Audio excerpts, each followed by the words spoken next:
guys, welcome back to my channel, or if you're new, my name is Ciara. I do videos on beauty and lifestyle. One thing that everyone has been asking me to talk about is one, how I became a mortgage loan officer, how they can become a mortgage loan officer, how to become a real estate agent, how to get into real estate, the real estate industry. Also, just about buying a house, like what you need to know, what my secrets and tips are, how being a mortgage loan officer is, how it's going for me. So all that stuff is going to be in this video. So I'm going to start by telling you guys a little bit about what I do exactly. I am a mortgage loan officer, and to be a loan officer, you do have to pass a licensing test. The test is really hard.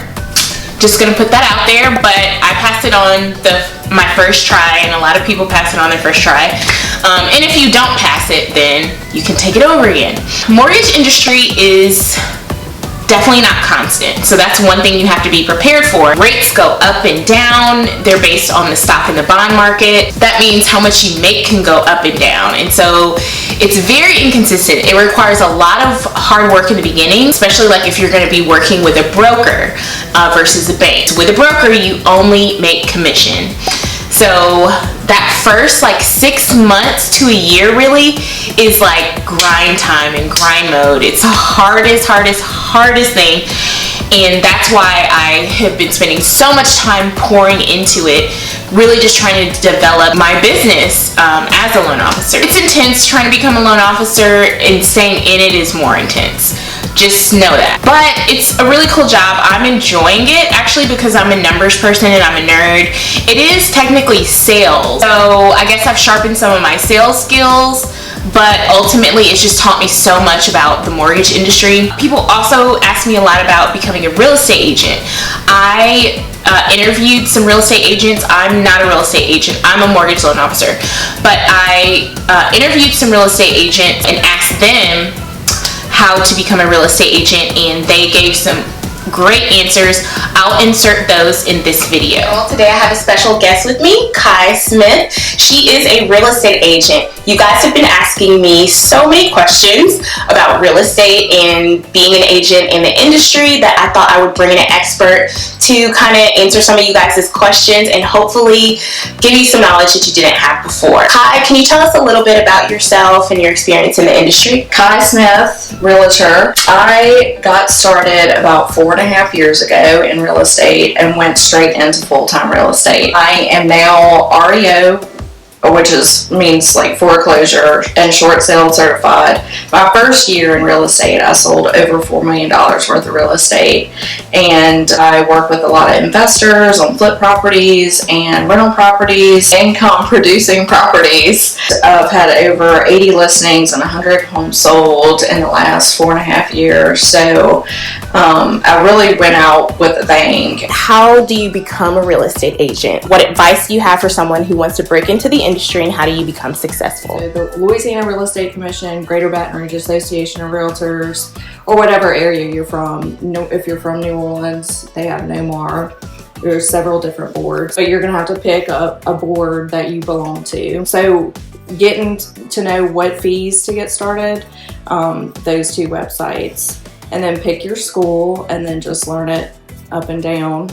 That's just going to help you kind of stay out of jail, honestly, is learning all the rules and regulations. Once you pass your exam, you're going to just tell everybody that you know that you're a real estate agent, getting all the contacts that you possibly can to get started. How do you pass the real estate exam? Going to a school that you're comfortable with, and there's online and in-person school, classes. Learning it back and forth. When it talks about deed restrictions, if you don't understand what that means, Google it until you understand all those terms, because the real estate exam itself plays on words, so you really have to understand what you're reading in order to pass the exam. Sometimes that's why it takes people a couple of times to pass it. I have Kenyabrown, who's a real estate agent, and she's going to give us some insight on some of the most popular questions you guys have been asking me. There's a lot of people who want to break into the industry, so what advice do you have for those people,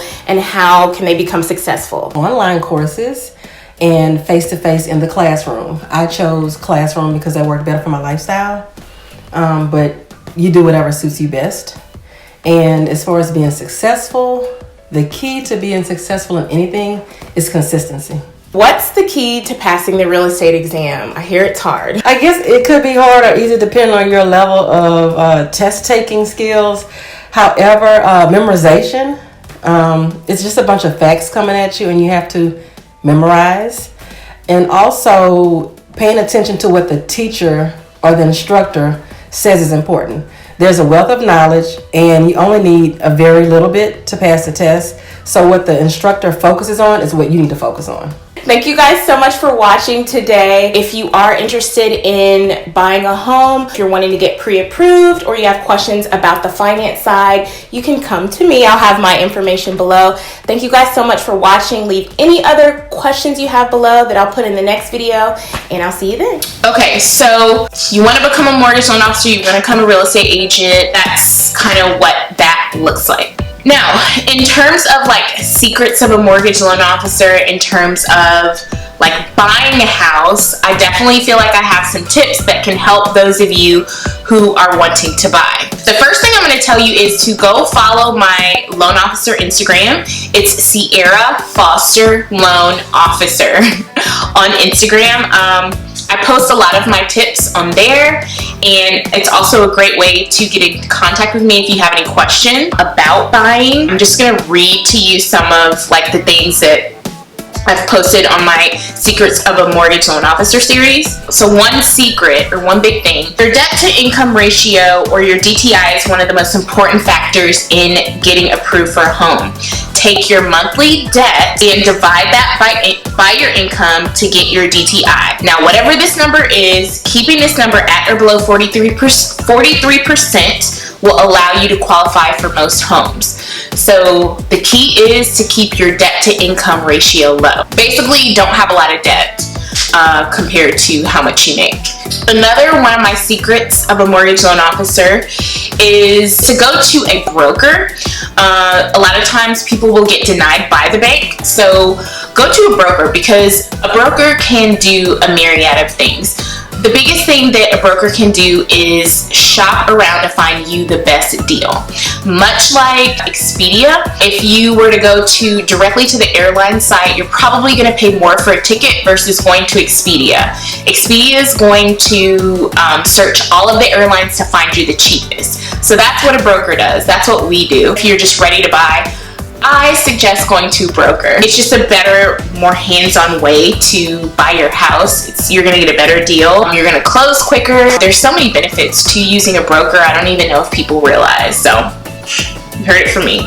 Also, another secret of a mortgage loan officer is you don't have to have a down payment to buy a house or to build a house. I don't know if everybody realizes that.